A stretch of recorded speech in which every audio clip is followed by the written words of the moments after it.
আসসালামু আলাইকুম বন্ধুরা, স্বাগত আমার এই বাংলার রান্নাঘর উইথ সেরিনার চ্যানেলে।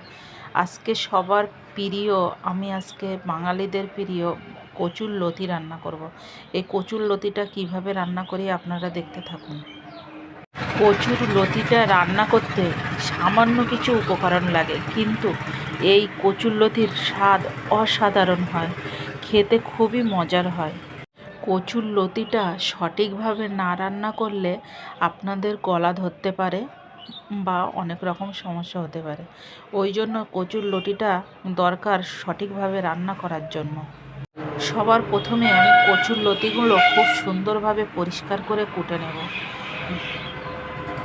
কচুর লতিটা কিন্তু একদম দেশি কচুর লতি ছিল, অসাধারণ। কুটে বেছে আমি ভালো করে ধুয়ে নিয়ে পানিটা আমি প্রথমে ফুটিয়ে নিয়েছি লবণ দিয়ে। ফোটাবার পরে আমি কচুর লতিগুলো ফোটানো পানির ভিতরে দিয়ে দিলাম। এইভাবে যদি আপনারা ফোটানো পানির ভিতরে কচুরলতি দিয়ে দেন তাহলে গাল ধরার ভয় থাকে না। আর যত সময় না এই কচুরলতিটা আবারও ফুটে উঠে বলক দিচ্ছে, তত সময় আমি পানিটা ছেঁকে নেব না। পানিটা যখনই বলক দিয়ে ফুটে উঠবে তারপরে আমি কচুরলতিটা ছেঁকে নেব।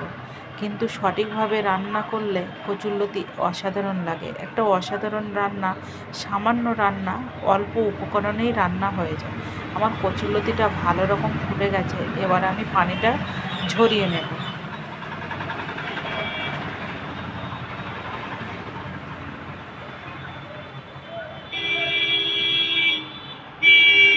উপরে দেখেছেন মানে কেমন একটা কচুর লতির একটা লেয়ার বেরিয়ে যাচ্ছে, যে কচুর লতির একটা কষ থাকে, সেই কষটা বেরিয়ে গেল। এবার আমি কচুর লতিটা ছেঁকে নেব। ছেঁকে নেবার পরে সামান্য উপকরণ দিয়েই রান্নাটা করব। আমি খুব অল্প পরিমাণে তেল দিয়েছি, আপনারা চাইলে তেলটা একটু বেশিও দিতে পারেন, খেতে আরও মজা লাগবে। আর সামান্য একটু জিরের ফোড়ন দেব।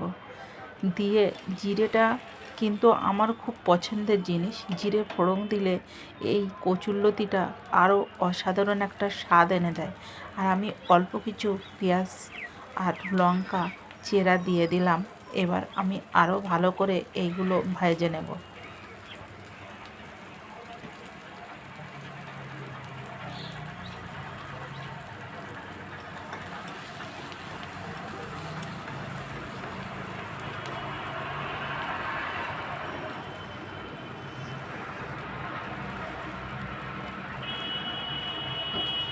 পেঁয়াজটা আমার হালকা করে ভেজে নিয়েছি, সামান্য পরিমাণে আদা রসুন বাটা দিয়ে দিলাম।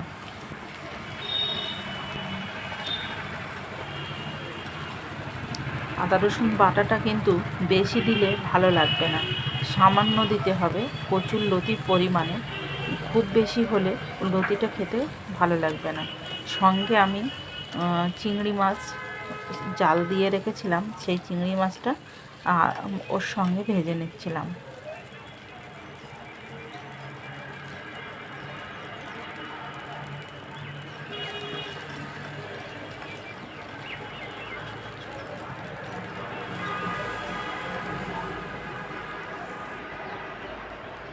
চিংড়ি মাছটা আমার ভালো রকম ভাজানো হয়ে গেছে। এবারে আমি বাড়ির খাঁটি সরিষার তেল দিয়ে আমি রান্না করছিলাম। চিংড়ি মাছটা আমার ভালো রকম ভাজানো হয়ে গেছে। এবার আমি কচুর লতিটা দিয়ে দেবো। কচুর লতিটা খুব সুন্দর ছিল, মানে সব জায়গার কচুর লতি খেতে অত ভালো লাগে না, দেশি কচুর লতিটা অসাধারণ লাগে। আমার কচুর লতিটা এইভাবে আমি এখন 5 মিনিট কষিয়ে নেব, তারপরে লবণ আর হলুদ দিয়ে দেব।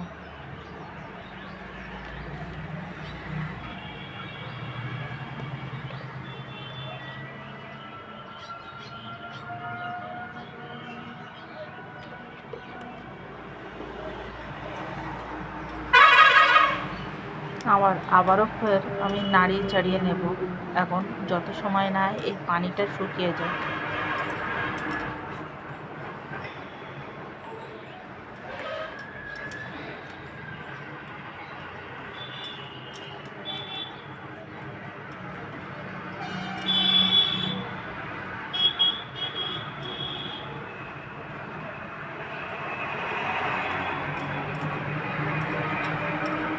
আমার পানিটা শুকিয়ে গেছে। এবার আমি অল্প পরিমাণে একটু পানি দিয়ে দেব। বিশেষ করে আপনারা গরম পানি ব্যবহার করবেন, তাহলে আরও সুন্দর হবে।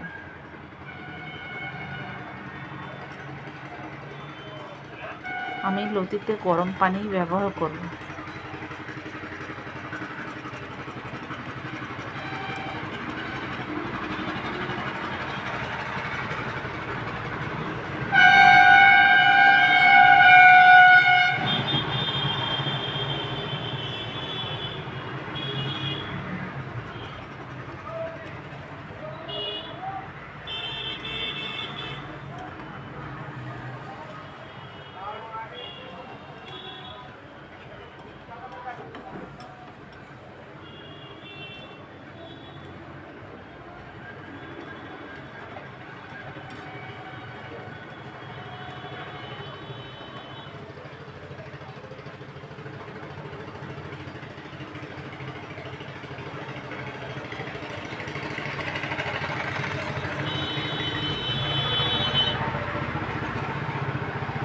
এবারে আমি একটু গরম পানি দিয়ে দিলাম। এই গরম পানিটা হালকা আছে। আমার এই কচুরলতিটা আর কোনো পানি ব্যবহার করব না, এতেই আমার রান্না হয়ে যাবে।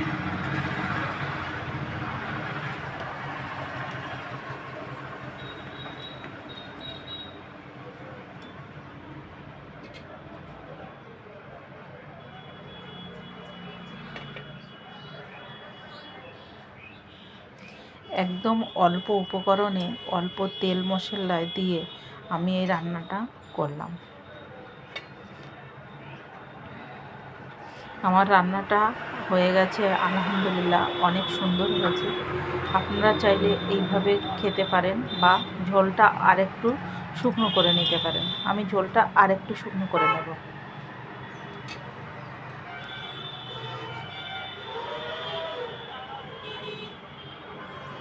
উপরে মরিচ ছড়িয়ে দিয়ে হয়ে গেল। আল্লাহ আল্লাহ হাফেজ।